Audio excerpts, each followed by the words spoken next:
ทุกท่านทุกคนรายการพุทธรักษาบูชาพ่อได้มาพบกับทุกท่านทางสถานีพระพุทธเพื่อศึกษาพระพุทธศาสนาและวัฒนธรรมในคลื่น FM 104.5 เมกะเฮิรตซ์ณวัดฝายหินดำเนินรายการโดยพระครูประสิทธิ์สิรินทโรวัดโลกโมลีอำเภอเมืองจังหวัดเชียงใหม่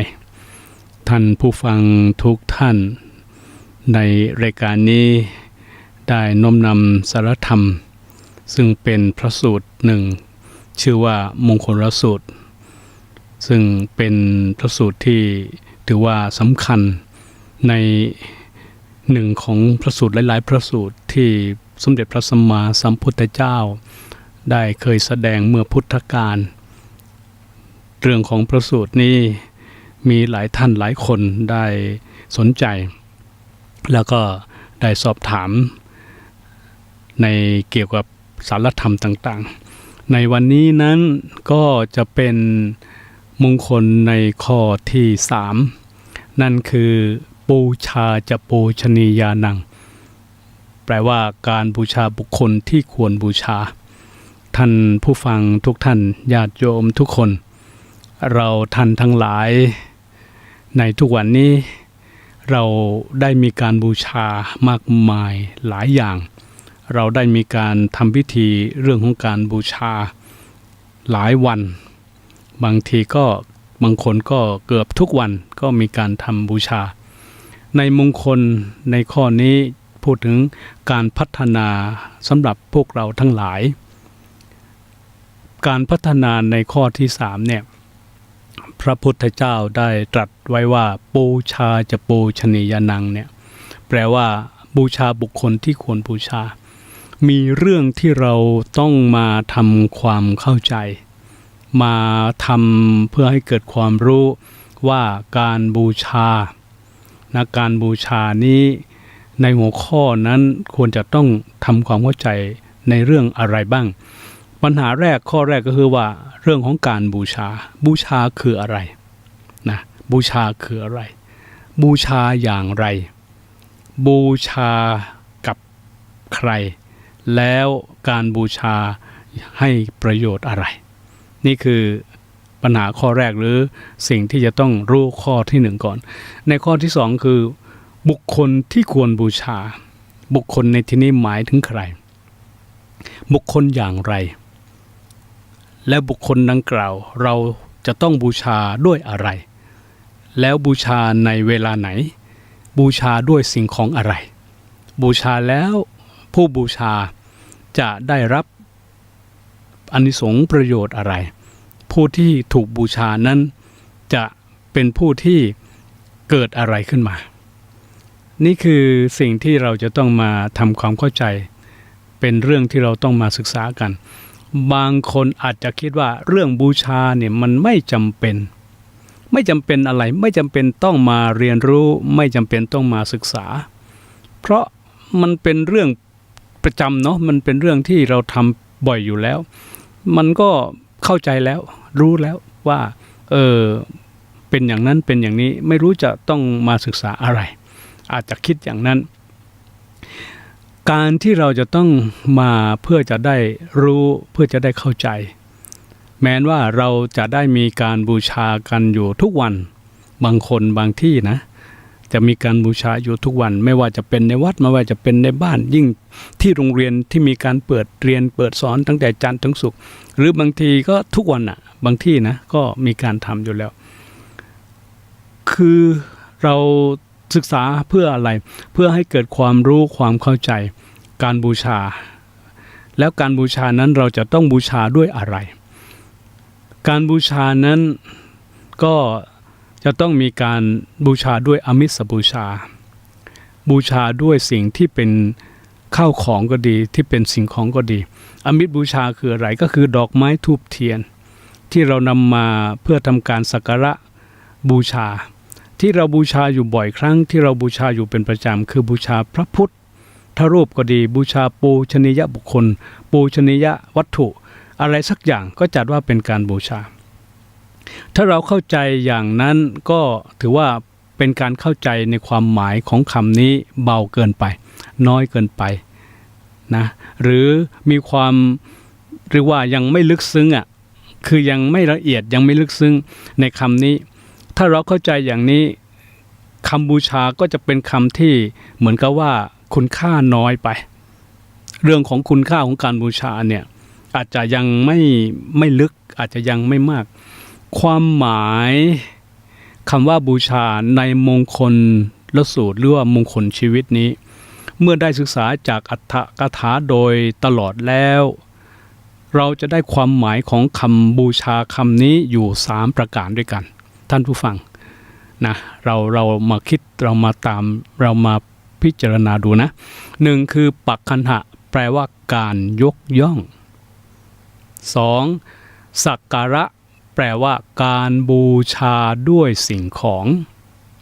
3สัมมานะแปลว่าการนับถือที่ได้กล่าวเบื้องต้นว่าเราได้มีการบูชาอยู่ประจำนะอยู่ในหนึ่งใน3นี่ไหมดูประการที่1ในประการนี้ข้อนี้การบูชาแบบปักขันหะปักขันหะแปลว่าการยกย่องนะ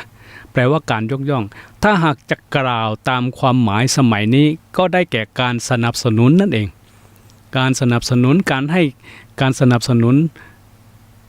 กำลังจิตกำลังใจเหมือนกับการที่เราจะเลือกใครสักคนหนึ่งเข้ามาเป็นตัวแทนของเราก็เลือกผู้ที่เราเห็นว่าเขามีความเหมาะสมเขามีความรู้ความสามารถเขาเป็นผู้ที่สามารถจะทำหน้าที่หรือเป็นผู้ที่มาเป็นผู้นำได้เราก็มีการเลือกผู้แทนอันนี้ก็ถือว่าเป็นปักขันหะเพราะเราได้ดูได้เห็นได้พิจารณาถึงบุคคลผู้ที่จะได้รับการยกย่องจากเราได้รับการคัดเลือกจากเราเมื่อกล่าวเช่นนี้แล้วเราก็จะเห็นว่าการบูชานี่ไม่จำเป็นต้องใช้ดอกไม้ธูปเทียนนะเพราะเราได้เลือกได้ยกได้คัดเพื่อจะให้บุคคลผู้นั้นน่ะที่มีความเหมาะสมด้วยความรู้ความสามารถโดยคุณธรรมศีลธรรมก็แล้วแต่นี่ก็ถือว่าเป็นการอยู่ในกลุ่มของการบูชาฉะนั้นความหมายที่เรานึกเอาคิดเอาว่าการเอาดอกไม้ธูปเทียนไปสักการะนั้นมันไม่ใช่คำตอบที่ถูกต้องทั้งหมดนะ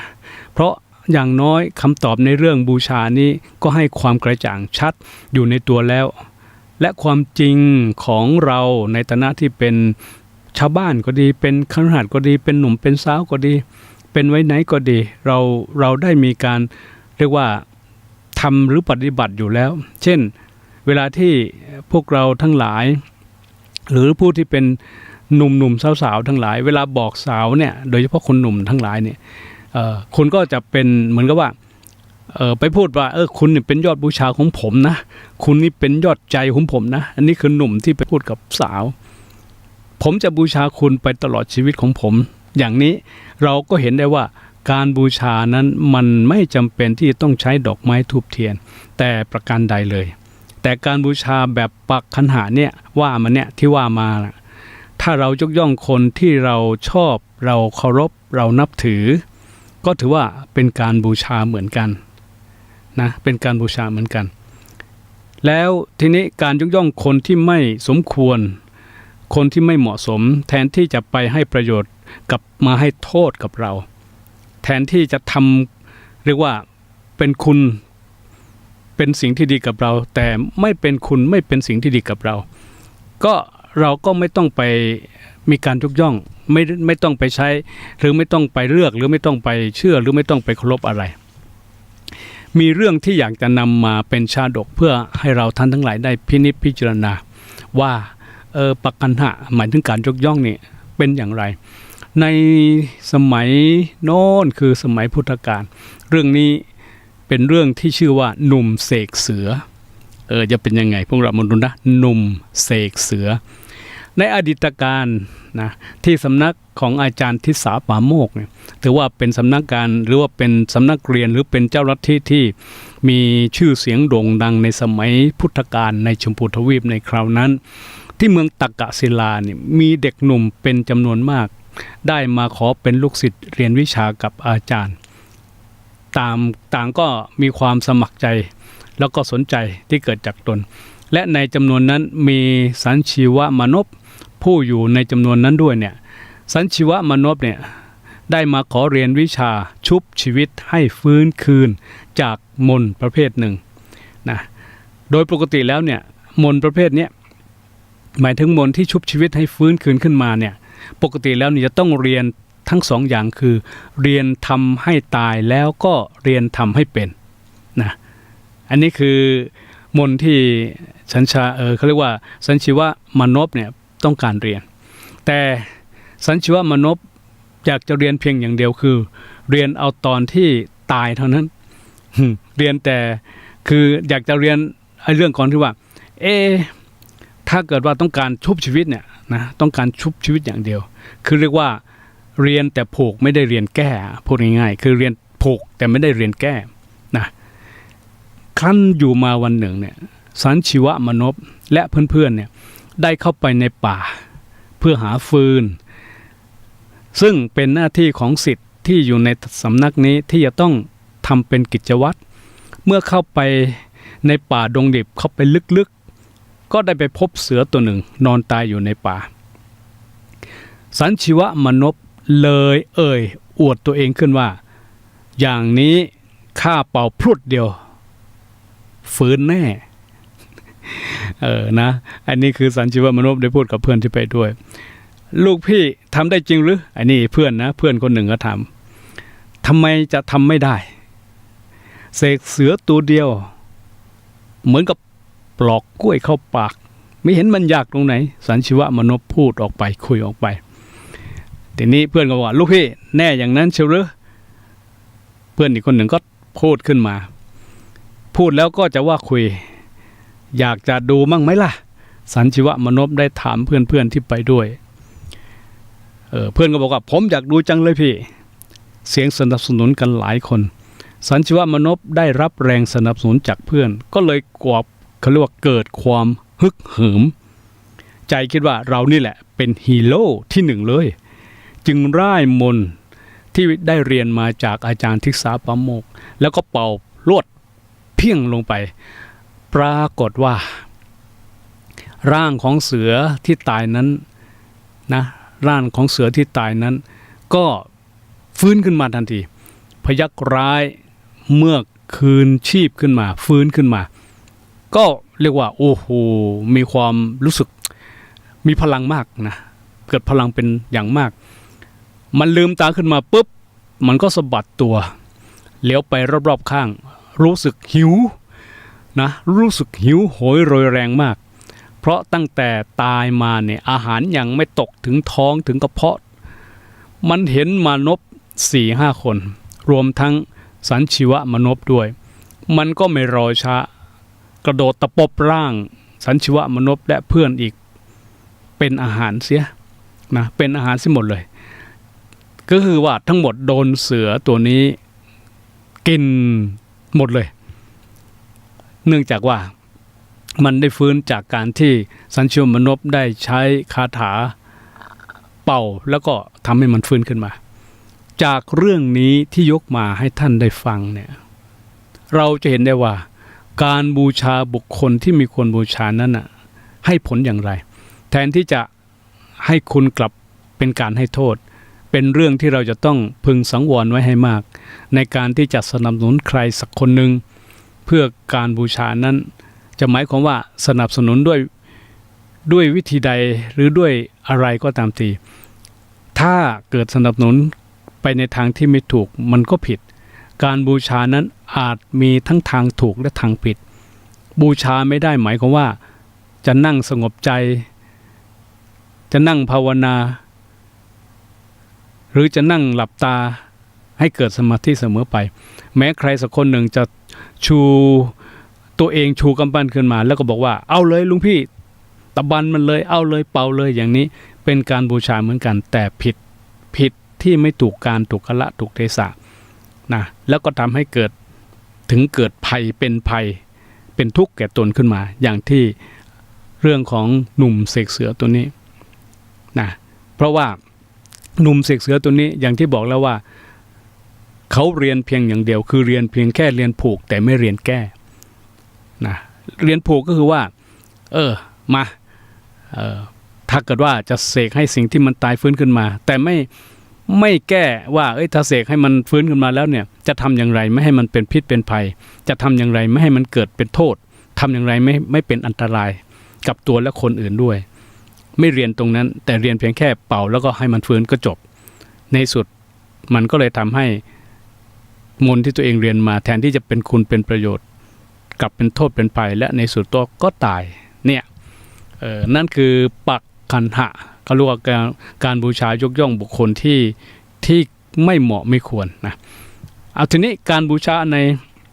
ประเภทที่สองคือสักการะเรื่องของการสักการะหมายถึงการบูชาแบบนี้ก็ตรงกับความคิดของท่านหลายคนเลยทีเดียว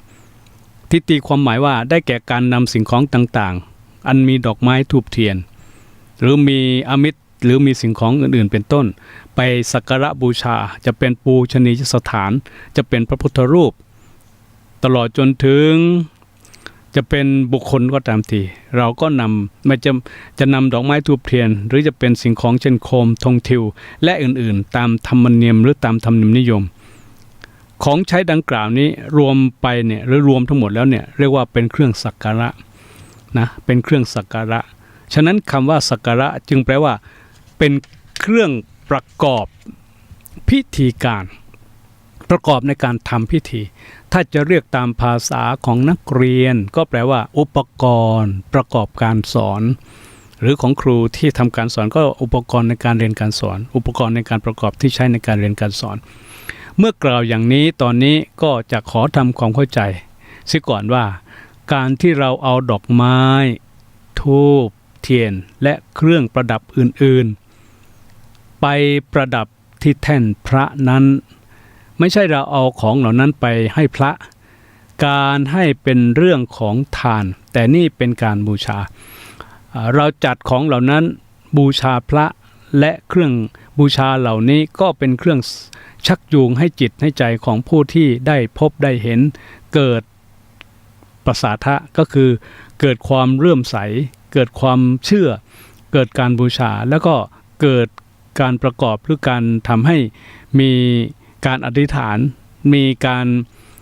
บูชาขึ้นมาก็เรียกว่าเกิดมุมานะในการทำความดีเรามีความมุ่งหมายอย่างนี้นะเรามีความมุ่งหมายอย่างนี้เวลาที่เราได้ไปทำในการนำดอกไม้ธูปเทียนสักการะไปที่พระก็ดีนี้การที่เราจะลองหรือการที่เราจะเห็นอย่างนั้นถ้าเราลองคิดดูให้ดีว่าเราจะเห็นความลึกซึ้งของผู้คิดริเริ่มในการจัดเครื่องประกอบในการบูชาขึ้นกล่าวคือพระพุทธรูปเนี่ยเป็นสื่อจูงใจให้เรานึกถึงพระศาสนานึกถึงคุณความดีต่างๆเราจะสังเกตให้ดีว่าเวลาที่เราเข้าไปในโบสถ์หรือในห้องของห้องพระก็ดีเนาะห้องที่เป็นห้องพระเราจะมีความรู้สึกปลอดโปร่งรู้สึกคลายความทุกข์รู้สึกอบอุ่นรู้สึกมีความปิติรู้สึกมีความรู้สึกว่าโอ้มีสติหรือมีความผ่อนคลายอย่างประหลาดที่มันเกิดขึ้นกับเราเมื่อได้เราหมายว่าเมื่อเวลาที่เราได้เห็นพระพักตร์คือเห็นพระพุทธรูปอ่ะเห็นหน้าของพระพุทธรูปอ่ะเห็นองค์ของพระพุทธรูปอ่ะมีร่างอันงดงามมีบุคลิกลักษณะอันงดงามซึ่งเราก็จะนึกโอ้เป็นสิ่งที่แบบโอ้มันทำให้เกิดมีพลังอ่ะมันทำให้เกิดความปิติมันทำให้เกิดมีความรู้สึกอบอุ่นนะนึกถึงสิ่งอย่างนี้ก็ถือว่าเป็นการเกิดการบูชาแล้วนะเกิดการสักการะแล้วนะแต่ถ้าว่านึกถึงสิ่งที่มันไม่ดีเวลาที่เราไปเห็นพระเรากลับไปนึกบาปนึกโทษนึกถึงความโกรธความแค้นนึกถึง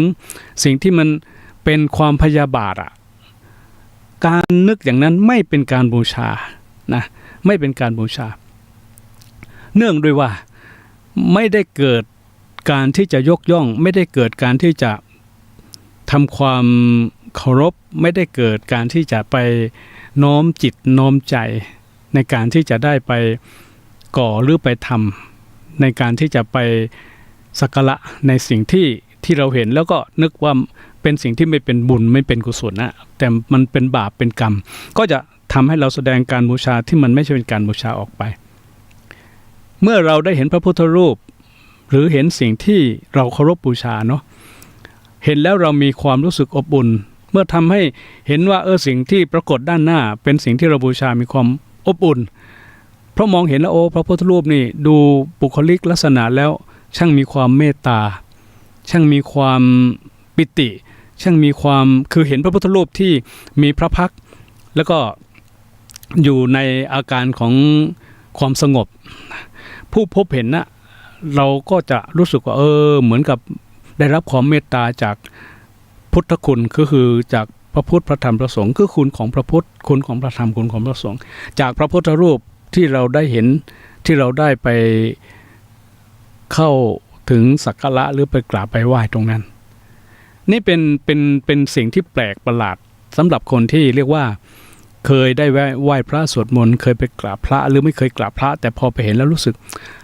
โอ้นี่เนี่ยเป็นความสุขอะสิ่งที่เราทั้งหลายได้พบเห็นอย่างนั้นยังมีอีกสิ่งหนึ่งที่ประกอบเข้าไปคือวัตถุที่ประกอบที่เราเห็นเป็นสิ่งแวดล้อมอยู่ในบริเวณแห่งนั้นจะเป็นดอกไม้เป็นธูปเทียนเป็นตุ้มหมู่หรือเป็นในภาพที่แกะในภาพที่เป็นภาพเกี่ยวกับพระพุทธศาสนาเกี่ยวกับพุทธเจ้าก็ตามทีเราก็จะมีความรู้สึกว่าสิ่งนี้เนี่ยทำให้เราน้อมรำลึกนึกถึงน้อมให้เกิดสักการะขึ้นมาน้อมให้เกิดการบูชาขึ้นมาความหมายที่เราได้นำไปในการบูชาคือดอกไม้ธูปเทียนความหมายของดอกไม้ได้ให้คติคิดได้ให้ความหมายของชีวิตได้ให้ความหมายของหลักธรรมและความหมายที่อยู่ในดอกไม้ธูปเทียนนั้นมีหลายประการด้วยกันซึ่งเราจะต้องเข้าใจและเราจะต้องหาเพื่อเรียกว่าหาให้เกิดความรู้หาในความหมายให้เห็นหาความหมายให้ถึงเราต้องเข้าไปในความหมายให้ถึงให้เห็นเพราะการที่เราได้นำดอกไม้ธูปเทียนไปนั้นจริงๆแล้วดอกไม้ธูปเทียนได้มีสาระธรรมที่แทรกที่อยู่ในดอกไม้ธูปเทียนที่พวกเรานำไปฉะนั้นเนี่ยเราจะต้องศึกษาให้เข้าถึงในความหมายให้รู้ในหลักในความสำคัญและทำให้เรานั้นได้น้อมกายน้อมวาจาน้อมใจน้อมกายคือการได้แสดงถึงความเคารพด้วยการไหว้ด้วยการกราบน้อมวาจาด้วยการได้สาธยายด้วยการสวดหรือด้วยการได้เปล่งวาจาออกไป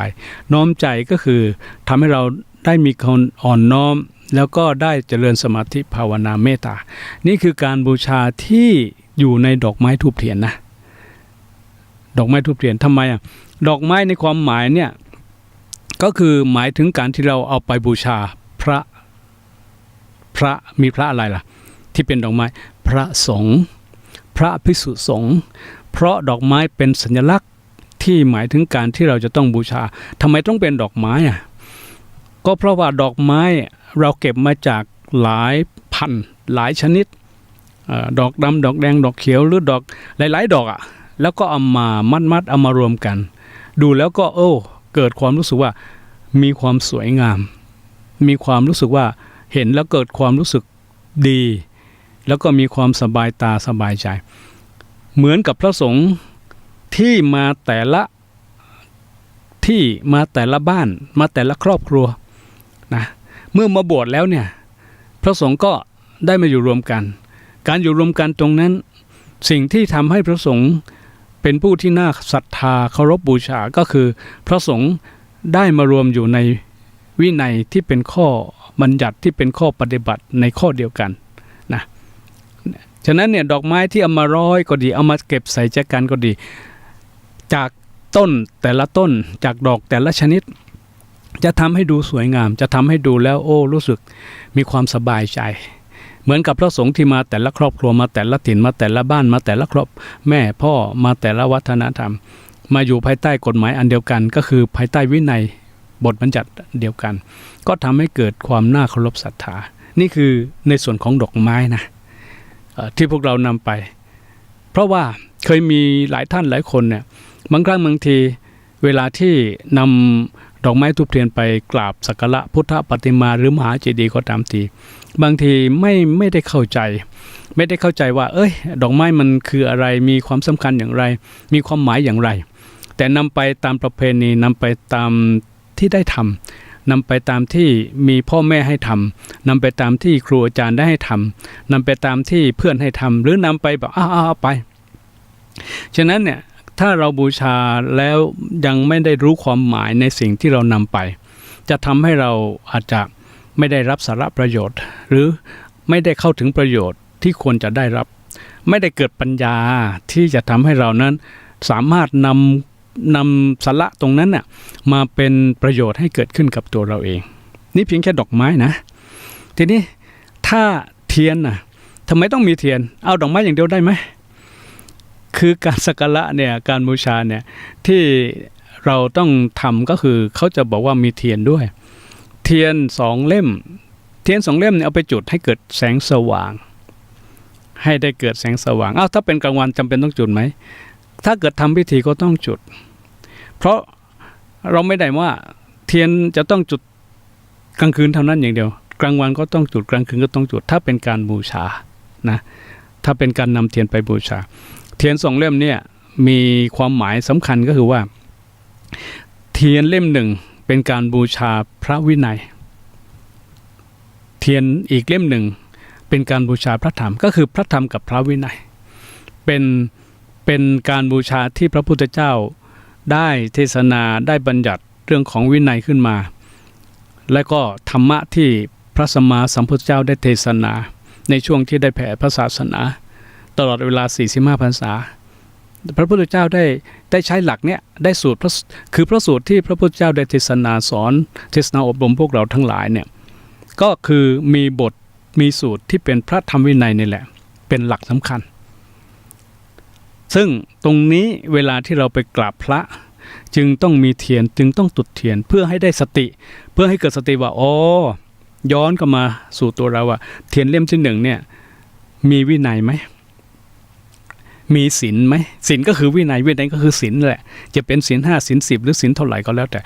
นั่นแหละคือการที่เราต้องมาย้อนตัวเองว่านี่นะเทียนเนี่ยได้สอนเราได้บอกเรานะเวลาที่เราจุดบูชาเนี่ยเพื่อจะทำให้เราได้มาทบทวนหรือว่าได้มาตรวจสอบหรือว่าได้มาเช็คดูว่าเรามีศีลธรรมไหมเรามีวินัยอยู่ไหมเราอยู่ในกฎธรรมในกฎศีลไหมเนี่ยส่วนพระธรรมก็คือหลักธรรมะที่พระพุทธเจ้าได้เทศนาสอนพวกเราถามว่าพวกเรามีหลักธรรมะอะไรในการมาใช้ในชีวิตบ้างหลักธรรมะอะไรซึ่งหลายคนบอกมันเยอะมากก็ใช่เยอะนะเพราะว่าในพระไตรปิฎกเนี่ย84,000 กว่าเนี่ยเฉพาะในเรื่องของธรรมะเนี่ยก็ต้อง 20,000 กว่าแล้วแยกย่อยไปอีกเท่าไหร่ไม่รู้นะก็เอาง่ายๆว่าหลักธรรมะเวลากราบพระเวลาจุดเทียนนะเรานี้ได้มีหลักธรรมะอะไรที่เป็นที่ปฏิบัติเป็นสารณะหรือเป็นที่เราได้ใช้ในชีวิตบ้าง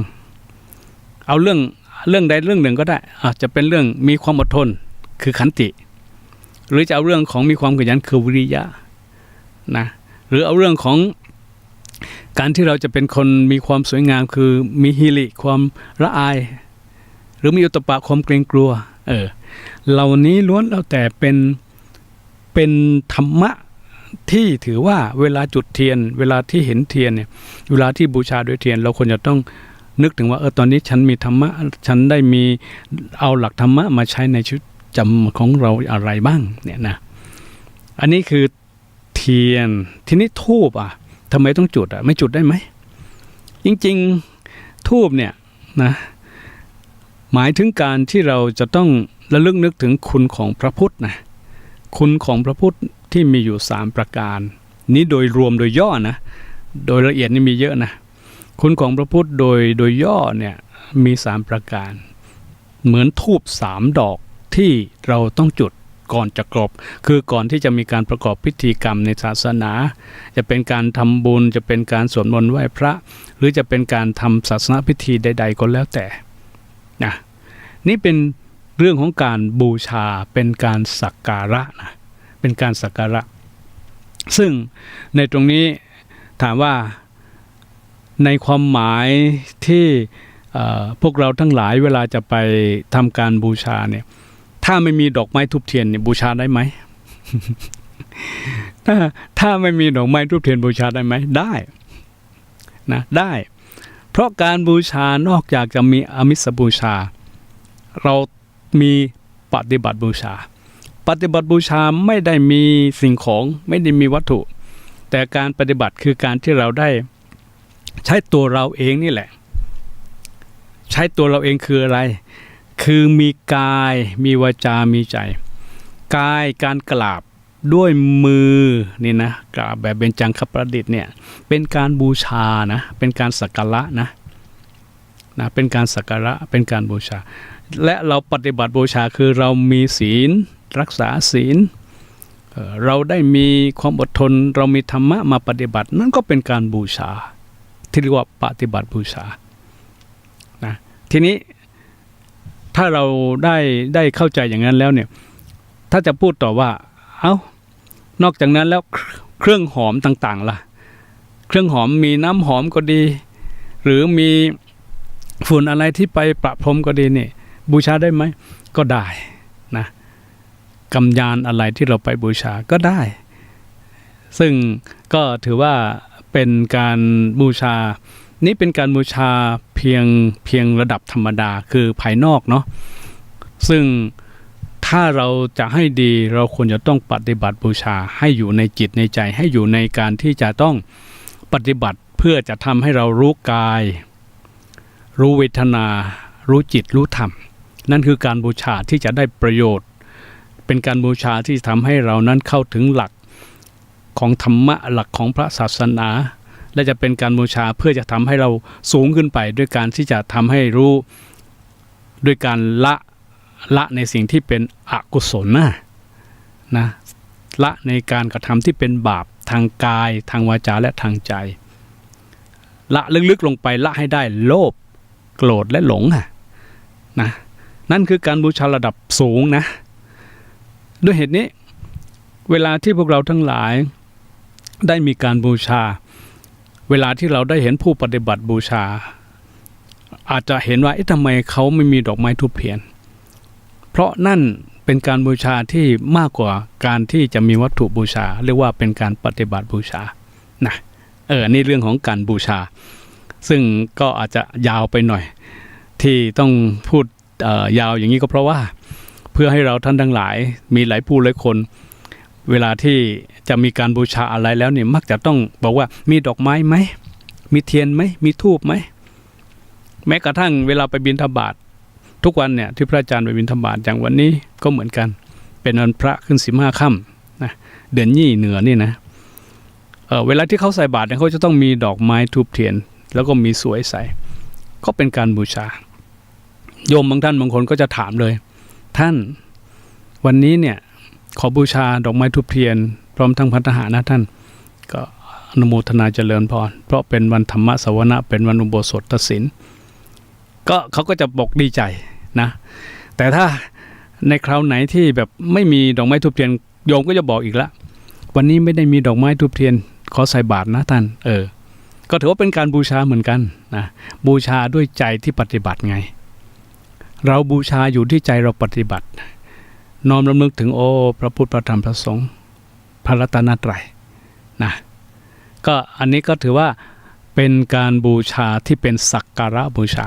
ทีนี้เรามาดูประการที่3บูชาแบบสัมมานะสัมมานะแปลว่าการรับนับถือคือหมายความว่าไม่ใช่แต่เพียงนับถือเฉยๆแต่ต้องยอมรับและนับถือด้วยหมายถึงถือเอาเป็นคติเป็นคำสอนหรือเป็นข้อคิดหรือเป็นข้อปฏิบัติตัวอย่างเช่นการฝากกายถวายชีวิตอันเป็นลักษณะหนึ่งของการบูชาการฝากกายถวายชีวิตเวลาที่พวกเราได้สาธยายธรรมหรือสวดมนต์บูชาพระรัตนตรัยเราจะบอกว่าขอมอบกายถวายชีวิตนี้แด่พระพุทธพระธรรมพระสงฆ์พระรัตนตรัยใช่ไหมนั่นคือการที่ว่าเป็นการมอบกายถวายชีวิตเป็นลักษณะหนึ่งของการบูชาตัวอย่างเช่นชาวพุทธยอมรับนับถือพระรัตนตรัยนะหรือถ้าเป็นต่างศาสนาเขาก็จะยอมรับนับถือศาสดาของเขา ที่เขาถือว่าเป็นที่ยอมรับเป็นที่สักการะเป็นที่นับถือเป็นการบูชาการนับถืออย่างนี้เป็นการยอมรับนับถือแบบสัมมานะการที่ใครยอมรับนับถือศาสนาใดก็แล้วแต่ความหมายคือว่าบูชาศาสนานั้นการบูชาการยกย่องของชาวพุทธนั่นนะไม่ใช่การนับถือหรือบูชาอย่างงมงายอย่างไร้ปัญญาอย่างไร้เหตุผลเราไม่ได้นับถืออย่างนั้นถ้าบูชาด้วยการปราศจากปัญญาปราศจากเหตุผลก็นับว่าเป็นกรรมของคนที่นับถือบูชาที่ไม่ได้เกิดปัญญาแล้วจะทำให้เกิดความหลงความงมงายขึ้นมาซึ่งถือว่าเป็นสิ่งที่ไม่ถูกนะเป็นทางที่ไม่ถูกในการบูชาและการที่เรายอมบูชาเป็นเครื่องมือของการที่จะทำให้เราน้อมใจให้ไปสู่ถึงคือให้ไปถึงหลักของการปฏิบัติหลักของปัญญาที่จะทำให้เราเข้าไปถึงนะเพราะการบูชาเป็นเนื้อนอกเอางี้เราเห็นต้นไม้ไหมต้นไม้จะมีเปลือกไม้ทะลุจากเปลือกไม้ไปจะเป็นเนื้อไม้ทะลุจากเนื้อไม้เข้าไปจะเป็นแกนของต้นไม้การบูชาเป็นสิ่งแรกคือเป็นเปลือกนอกแต่ก็ถือว่ามีความสำคัญไหมสำคัญเพราะต้นไม้ถ้าไม่มีเปลือกหุ้มไม่มีเนื้อไม้หุ้มแกนต้นไม้นั้นก็จะไม่เจริญเติบโตและไม่ทำให้แข็งแรงได้เหมือนกันเราบูชาตรงนี้เป็นขั้นต้นเป็นเบื้องต้นที่จะพร้อมกายใจคือพร้อมวาจาด้วยของเราที่จะเข้าไปสู่การปฏิบัติในท่านคือในขั้นของธรรมะที่ลึกลงไปนะที่ลึกลงไปการบูชาจึงเป็นการที่เราทั้งหลายเนี่ยได้มีความปรารถนาจะให้เข้าถึงซึ่งปัญญาเข้าถึงซึ่งปัญญาของพระพุทธเจ้าหรือของพระสัมมาสัมพุทธเจ้าการที่บูชาอย่างนี้หมายถึงการบูชาด้วยการปฏิบัติอย่างนี้เป็นการบูชาที่พระเจ้ายกย่องสรรเสริญนะนอกจากนั้นแล้วเราจะต้องเข้าใจต่อว่าการบูชาที่เป็นสัมมานะคือสัมมานะนะหมายถึงการบูชาด้วยการนับถือเนี่ยบูชานับถือทีนี้เราบอกว่าการบูชานับถือที่เป็นบุคคลนะที่เป็นตัวของคนนะการบูชาที่เป็นตัวคนที่เราควรบูชาหมายถึงคนแบบไหนคนเช่นไรเรื่องนี้เป็นเรื่องที่เราควรจะต้องสนใจมากจะต้องให้ความสนใจให้มากจะต้องศึกษาให้ดีเพราะการที่เราจะยกย่องหรือยอมรับนับถือสักการะใครสักคนหนึ่งเนี่ยเราจะต้องเลือกบูชาเพราะไม่เช่นนั้นแล้วโยมท่านผู้ฟังทั้งหลายเราอาจจะไม่ได้รับมงคลที่เราปรารถนาในการบูชาเพราะเราอยู่กันทุกวันนี้อยู่กันในโลกในสังคมนี้เราก็ต้องคบกับคนเราต้องเห็นคนเจอคนพบปะคนผู้คนต่างๆมากมายจึงต้องระวังเราจะเจริญหรือเสื่อมก็ขึ้นอยู่กับคนที่เราคบคนที่เราสักการะคนที่เราบูชาถ้าเราบูชาคนผิดบูชาที่เป็นพาลคนพาลบูชาที่เป็นคนชั่วบูชาที่เป็นคนทำโทษทำสิ่งที่เป็นภัยก็จะให้โทษให้ภัยให้ความเดือดร้อนแก่เราอย่างเรื่องสันชีวมนพที่ได้ยกกล่าวมาเบื้องต้นเนี่ยเห็นไหมนั่นก็เป็นตัวอย่างหนึ่งว่าบุคคลที่เพื่อนๆได้เชียร์ได้ให้แสดงเป่าคาถาเพื่อจะเสกให้เสือที่ตายได้ฟื้นคืนขึ้นมาอันนั้นถือว่าเป็นการทำที่เป็นโทษเป็นภัยแล้วก็ทำให้เขาทั้งหลายต้องตายจากเสือที่ได้เรียกว่าเสือที่สัญชัยมนพสัญชีวมนพได้เสกขึ้นมานั่นน่ะมากินให้เขาไม่มีชีวิตอยู่ทีนี้เราทั้งหลายการบูชานี่แบ่งออกเป็น3ประเภทใหญ่ๆนะคือเขาเรียกว่าเป็นการบูชา ใน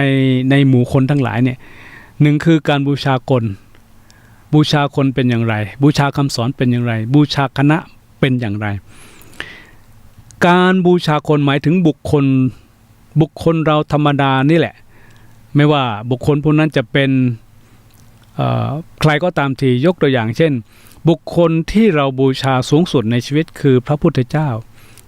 นะที่เราบูชาสูงสุดคือพระพุทธเจ้าหรือบุคคลที่เราบูชาจะเป็นคุณพ่อคุณแม่เป็นครูเป็นอาจารย์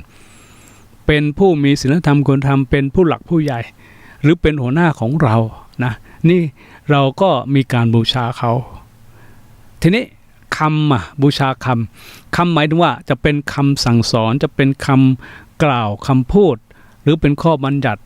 และเป็นคติธรรมต่างๆซึ่งไม่ใช่ว่าคนแต่ที่พูดออกมาในตัวคนอาจจะเป็นเจ้าลัทธิก็ได้จะเป็นศาสนาก็ได้หรือจะเป็นผู้นำจะเป็นหมู่บ้าน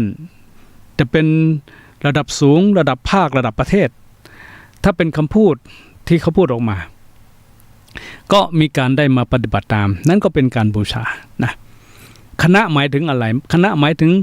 เป็นหมู่เป็นกลุ่มเป็นก้อนเช่นจะเป็นคณะสงฆ์จะเป็นพรรคการเมืองจะเป็นวัดวาอารามจะเป็นสมาคมจะเป็นสำนักจะเป็นหน่วยงานราชการเหล่านี้ก็ถือว่าเป็นส่วนที่มีการบูชาถ้าพูดอย่างนี้อาจจะงงว่ายังไงการบูชาเนี่ยพวกเราเห็นไหมบางครั้งบางทีเราไปบูชาบุคคลนี่เราเห็นชัดเนาะจะเป็นพระพุทธเจ้าเป็นพ่อเป็นแม่เป็นครูเป็นอาจารย์เราได้ไปกราบไปไหว้นะเราไปรับใช้เราไปได้เยี่ยมเยียนหรือถ้าเป็นคำก็คือคำอบรมสั่งสอนแล้วก็เชื่อเราก็ฟังแล้วก็ทำตามที่เป็นคณะเห็นไหมเวลาที่เราได้มีการไปแสดงความเคารพหมู่คณะนะจะเป็นครูอาจารย์ที่เป็นหมู่คณะเป็นผู้บริหารถ้าเป็นหน่วยงานราชการจะเป็นผู้ว่าจะเป็นอำเภอนี่แหละเขาเรียกว่าเป็นเรื่องของคนนะเป็นเรื่องของคนที่พวกเราทั้งหลายได้บูชาผลของการบูชาที่ถูกนั้นจะได้รับผลจะได้รับประโยชน์จากการบูชาหรือจะทำให้เราทั้งหลายได้เกิดความสุขเกิดความปลอดภัยเกิดความสันตินะด้วยการที่พวกเราทั้งหลายได้ไปประกอบกระทำนั้นทีนี้ถ้าเกิดว่าเวลาที่มีปัญหาเวลาที่มีอุปสรรคเวลาที่เกิดความขัดแย้งเกิดความ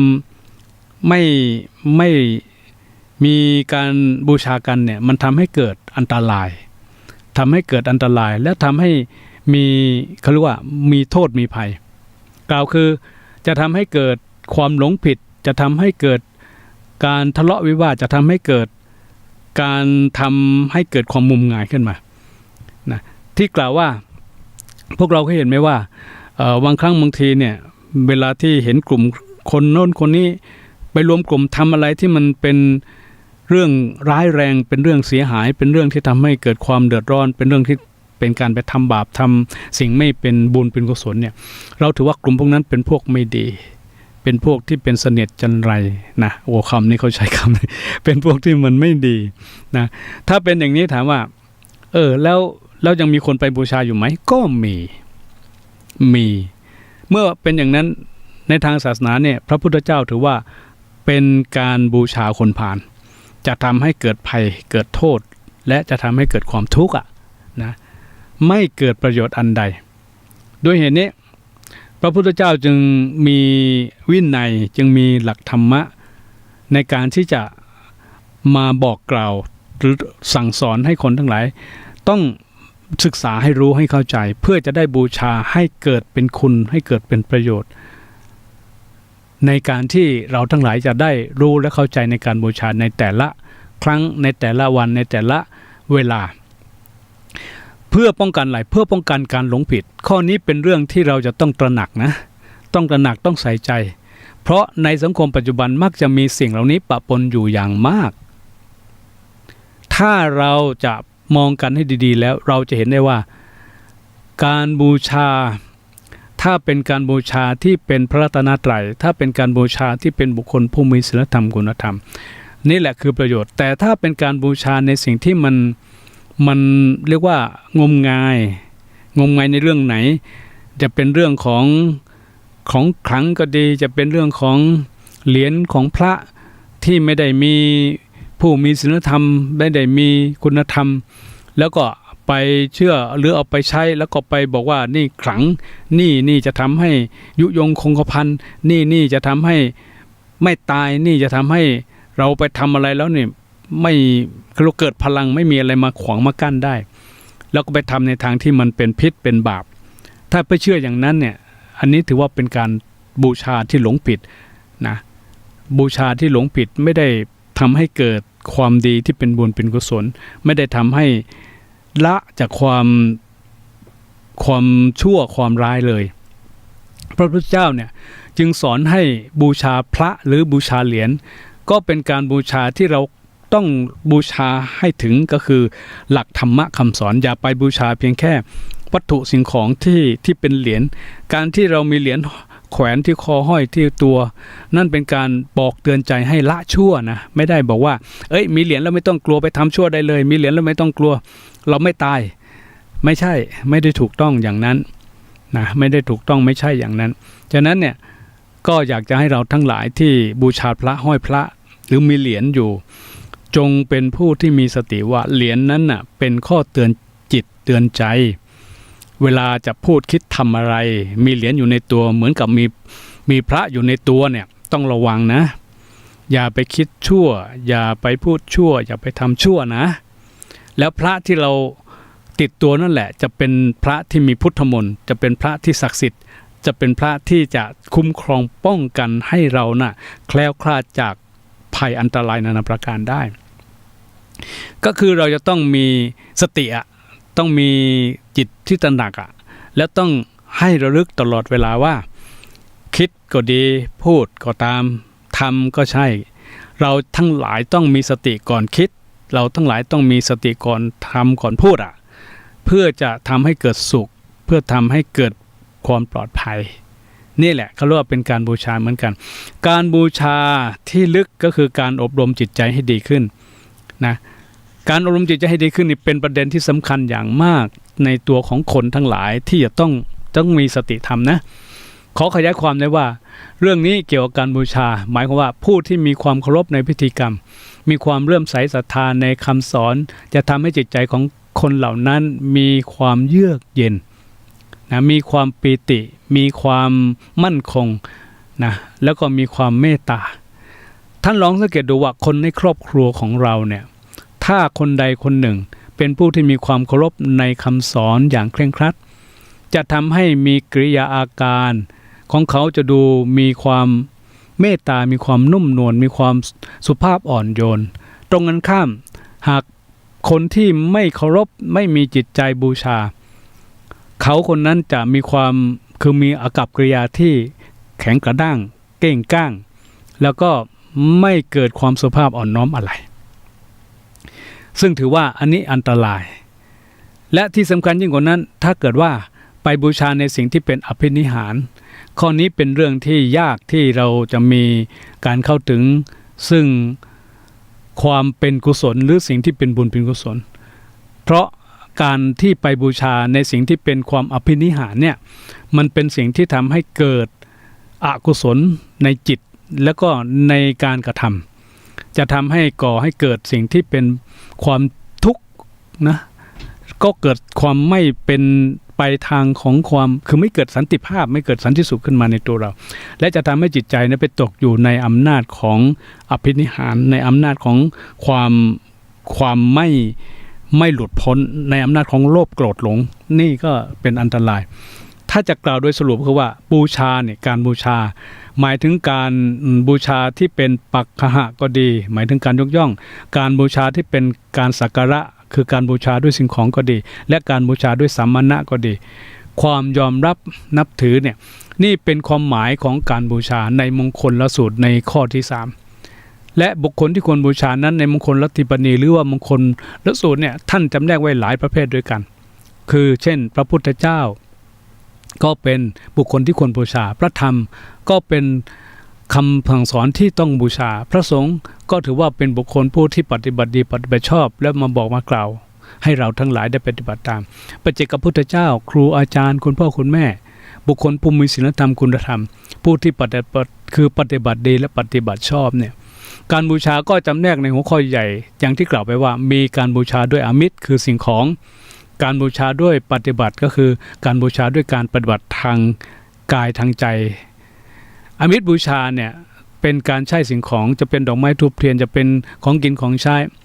ในส่วนของการปฏิบัติบูชาก็คือว่าให้เรานั้นมีศีลจะเป็นศีล5หรือเข้าถึงพระรัตนตรัยเป็นการบูชาฉะนั้นแล้วเนี่ยในเรื่องของมงคลข้อที่3ก็คือบูชาจะปูชนียานังการบูชาบุคคลที่ควรบูชาจึงเป็นสิ่งที่สำคัญในชีวิตของพวกเรานะเป็นสิ่งที่เราทั้งหลายจะต้องตระหนักให้ดีเพราะการบูชาถ้าเราบูชาถูกที่ก็ถือว่าจะมีประโยชน์ถ้าเราบูชาถูกบุคคลก็ถือว่าจะเป็นสิ่งที่ให้คุณถ้าเราบูชาให้ถูกการถือว่าเรานั้นจะได้รับสิ่งที่ก่อให้เกิดความสำเร็จและบูชาที่จะเกิดสูงสุดนั่นคือการบูชาด้วยการปฏิบัติทางกายทางวาจาและทางใจของเราทางกายด้วยการกราบการไหว้ทางวาจาด้วยการสาธยายการสวดการภาวนาทางจิตใจคือการสมาธิแผ่เมตตานี่คือการบูชาที่จะเป็นบุญเป็นคุณและเป็นประโยชน์ยิ่งกว่านั้นจะทำให้เรานั้นเข้าถึงในธรรมของพระสัมมาสัมพุทธเจ้าขอฝากท่านทั้งหลายไปพินิจพิจารณายังไม่จบเพียงแต่ว่าได้กล่าวในส่วนที่เป็นหลักธรรมแต่ยังมีสิ่งที่จะได้มีการอธิบายต่อเนื่องจากวันนี้หมดเวลาหมดเนาะก็คงจะต้องยกไว้ไปในชั่วโมงหน้าเราจะได้นำสาระหรือนำสิ่งที่จะประกอบให้เราได้เห็นในเรื่องของการบูชาที่จะทำให้เข้าใจมากยิ่งขึ้นแล้วก็จะทำให้เราทั้งหลายนั้นได้เห็นประโยชน์ที่เกิดจากการบูชาเพราะว่าการบูชานี่เป็นสิ่งที่ถือว่าอยู่ใกล้กับพวกเราและพวกเราก็ได้มีการบูชาอยู่ทุกวันถ้าเราได้เข้าใจถูกได้ทำถูกแล้วก็สามารถที่จะทำให้เกิดประโยชน์อย่างถูกต้องซึ่งตรงนี้ต้องอยู่ที่การเข้าใจอยู่ที่เรามีความรู้เมื่อเรามีความรู้มีความเข้าใจแล้วก็ปฏิบัติและก็ทำให้ถูกที่ถูกการถูกบุคคลถูกหลักธรรมถ้าถูกอย่างนี้แน่นอนการบูชาจะก่อให้เกิดประโยชน์จะก่อให้เกิดความสุขจะให้เราทั้งหลายได้พ้นจากความทุกข์และจะประสบจากความสำเร็จในชีวิตได้อย่างแน่นอนในวันนี้ก็ขออำนวยพรให้ทุกท่านทั้งหลายได้บูชาให้ถึงคือพระพุทธพระธรรมพระสงฆ์บูชาให้ดีก็คือกายวาจาและใจตลอดจนถึงประคองจิตประคองใจให้เรานั้นอยู่ในศีลธรรมการบูชาเหล่านี้ล้วนแต่เป็นประโยชน์ล้วนแต่สร้างให้เกิดบุญเกิดกุศลและจะทำให้ทุกคนนั้นได้ประสบแต่ความสุขอยู่ทุกเวลาอย่างที่เราปรารถนาวันนี้ก็ขอเจริญพร